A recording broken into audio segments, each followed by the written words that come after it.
Speaking of arrivals from Muslim countries, perhaps no nation on earth is more committed to accepting foreign migrants and refugees than Sweden. 2016 alone, the country accepted more than 160,000 asylum seekers, despite having a population of less than 10 million people. Only 500 of these migrants were able to get jobs in Sweden. But if these arrivals aren't able to work, they're at least able to commit crimes. Quite a few of them, in fact. Ami Horowitz is a filmmaker. He went to Sweden to chronicle its refugee experience. Here's a short clip of what he found. Did you see the violence really spreading across Sweden into the cities? At least 1 or 2 times a week. And let's say 5 years ago, how often did you stay away? 3 times a year. Really? The increase in this kind of crime is exponential. I think we caught off guard. We didn't expect it to be so much increase. Tucker spoke with the filmmaker earlier this week. Ami, thanks a lot for coming on. So before you describe what you saw there, give us the overview. What is the justification within Sweden for importing this many migrants from other countries? Why are they doing it? Well, in Sweden's own words, they consider themselves to be a humanitarian superpower, probably the only superpower that they would qualify for. So they feel that it's their moral duty to open their borders to all and any refugees that want to come to them. So you've recently spent time there. Tell me if I'm overstating this. I don't think many people in Sweden think this is working well. Is that fair to say? No, it's not fair to say, actually. In fact, most people that you ask about the refugee crisis, they will say, because the reason why I did the whole thing to begin with, taking a step back, was that there was an absolute surge in both gun violence and rape in Sweden once they began this open door policy. So they know that this crime is happening, they can feel it, the statistics are clear, but they would refer to what is the root cause behind it and say, oh, it's just more, it has to be more violence, it's men who are raping people, not the refugees. They'll make excuses for it.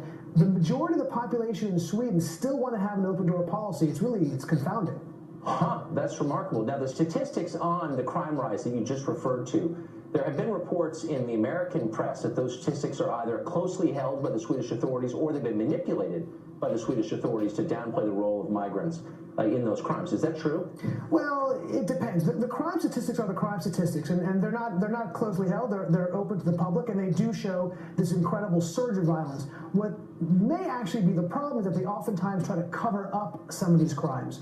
That, for example, there's been a rash of these rapes, these music festivals, and what happens is they would cover up as far as they could who the perpetrators were, or if actually rapes had actually occurred. Now, obviously, when you have so many people witnessing these rapes, they're difficult to do, and they've come out to the public. But I think that's kind of what they're referring to, that the government has gone out of its way to try to cover up some of these problems. That is grotesque. So to the job numbers, we had in the intro something like 160,000 asylum seekers, only 500 wound up working in Sweden. That leaves a lot of unemployed people. What are they doing and how are they living? Oh, they live great, Tucker. I mean, it's one of the most generous, financial programs that they have in terms of the amount of money they're giving to them, the housing benefits they get, the education benefits they get, the cash benefits they get. So they have these, and what they really become are no-go zones. These are areas that cops won't even enter because it's too dangerous for them. This is the policy of the National Police Authority in Sweden. So they live in these enclaves, which, by the way, are lovely. They're leafy neighborhoods. They're beautiful apartments. And they are sitting around. You're right. It's difficult to get jobs. There's too many of them. But they have tremendous benefits there, which is why so many of these migrants are going to Sweden to begin with. Oh, now, we know that the masochism of the West really knows no bounds at all. So I believe you when you say that it's not often people say out loud, I'm dissatisfied with this arrangement. I know Swedes, though, who at least in private will say this is a disaster. What's the social sanction for saying that out loud? Can you just say, this isn't working, or do people come down on you for saying something like that? Oh, you can say it, but you're a racist. You're a xenophobe, right? You're Islamophobe. When I was out there, I remember I was at this kind of swanky party in Stockholm, and I started discussing what I was doing there, and the entire party kind of gathered around me and started yelling at me that all those things. I'm a xenophobe. I'm a racist. I'm anti-Islamic.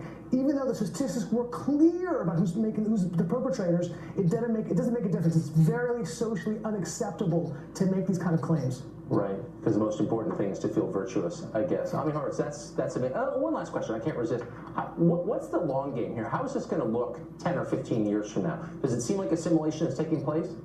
Oh, no, not at all. I mean, we don't have to actually prognosticate on what the long game is. You can look at France and Belgium, because they've been doing it for that period of time, for longer. And you can see the social unrest that's going on there, the terrorism that's happening there.